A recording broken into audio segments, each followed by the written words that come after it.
नमस्कार, आप देख रहे हैं वीके न्यूज और मैं हूं आपके साथ मयंक गौड़। देश के सबसे बड़े महासंग्राम के लिए सबसे बड़ी पार्टी बीजेपी ने 2 मार्च को अपनी पहली लिस्ट जारी की, जिसमें उन्होंने 195 सीटों पर उम्मीदवारों का ऐलान किया। इस लिस्ट में कई नाम तो ऐसे थे कि जिनको टिकट मिलने पर कोई हैरानी नहीं हुई, क्योंकि ये तो पहले से ही तय था कि इन चेहरों को तो मिलेगा ही मिलेगा। लेकिन कई नाम ऐसे भी रहे जिनके टिकट कटने की किसी को उम्मीद तक न थी, लेकिन पार्टी ने उनका टिकट बगैर किसी संकोच के काट दिया। इनकी जगह पर कई नए चेहरों पर दांव खेला गया है, जिसके कई कारण भी हैं। 195 उम्मीदवारों की घोषणा के दौरान पार्टी ने करीब 34 वर्तमान सांसदों का टिकट काट दिया। इसके अलावा पार्टी ने कुल 28 महिलाओं और 50 साल से कम उम्र के 47 नेताओं को टिकट दिया है।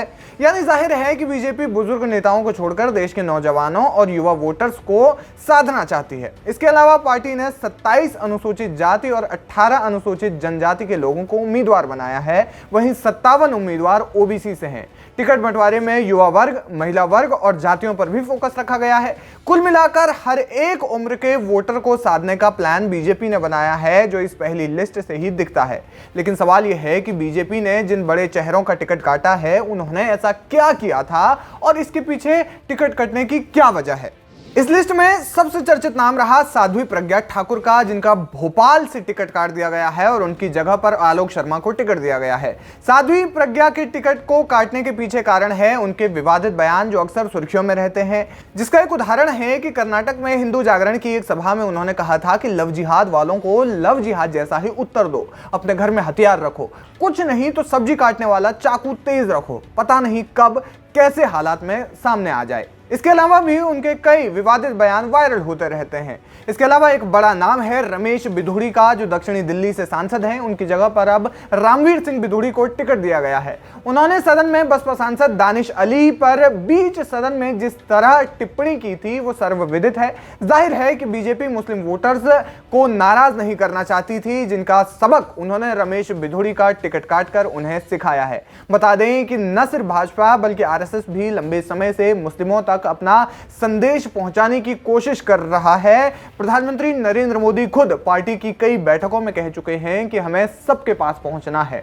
बीजेपी पासमानदा मुस्लिमों को अपने साथ जोड़ने के लिए कई कार्यक्रम चला रही है। ऐसे में पार्टी के सांसदों के मुस्लिम विरोधी बयान पार्टी को असहज स्थिति में डालते हैं, जो कि बीजेपी नहीं चाहती। बीजेपी पहले ही पैगंबर मोहम्मद पर आपत्तिजनक टिप्पणी करने के मामले में अपने 2 प्रवक्ताओं को पार्टी से निष्कासित कर चुकी है।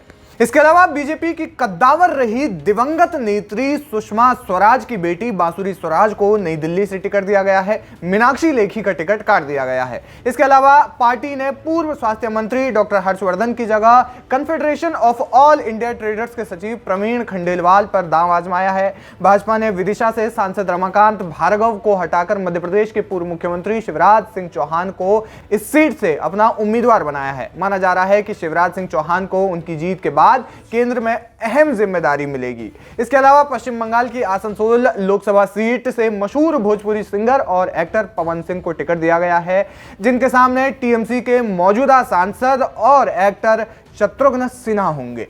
यही नहीं, अन्य पार्टियों से बागी होकर बीजेपी में आए सांसदों को भी टिकट दिया गया है। बीएसपी छोड़कर आए रितेश पांडे को अंबेडकर नगर सीट से उम्मीदवार बनाया है। झारखंड के पूर्व मुख्यमंत्री मधु कोड़ा की पत्नी और कांग्रेस सांसद गीता कोड़ा कुछ ही दिन पहले बीजेपी में शामिल हुई हैं। उन्हें भी चाईबासा से टिकट देने की घोषणा की गई है। कुछ दिन पहले ही बीआरएस से बीजेपी में आए बीबी पाटिल को भी तेलंगाना की जहीराबाद सीट से टिकट दिया गया है। लेकिन सवाल यह है कि क्या बीजेपी ने सिर्फ विवादित चेहरों को ही दरकिनार किया? जवाब है हां भी और नहीं भी।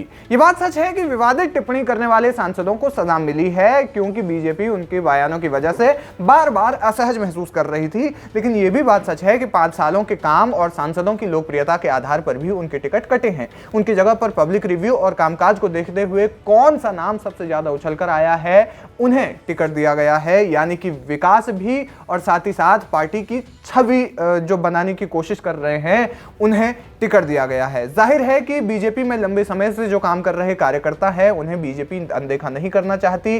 बीजेपी उनका किसी भी सूरत में मजाक नहीं बनाना चाहती। उनकी भावनाओं को ध्यान में रखकर भी टिकट बांटे गए हैं। इसके अलावा काम करने वाले लोगों के बीच में कौन सा सांसद सबसे ज्यादा लोकप्रिय है, कौन सा, या फिर जो सांसद नहीं भी हैं वर्तमान में, कौन से बीजेपी नेता उस पर्टिकुलर सीट से जो है सबसे ज्यादा लोकप्रिय है और सबसे ज्यादा नाम उनका उछल कर आया है, उन लोगों को सांसदी का टिकट दिया गया है। देखना यह होगा कि अब बीजेपी के उम्मीदवार कितना बेहतर कर पाते हैं।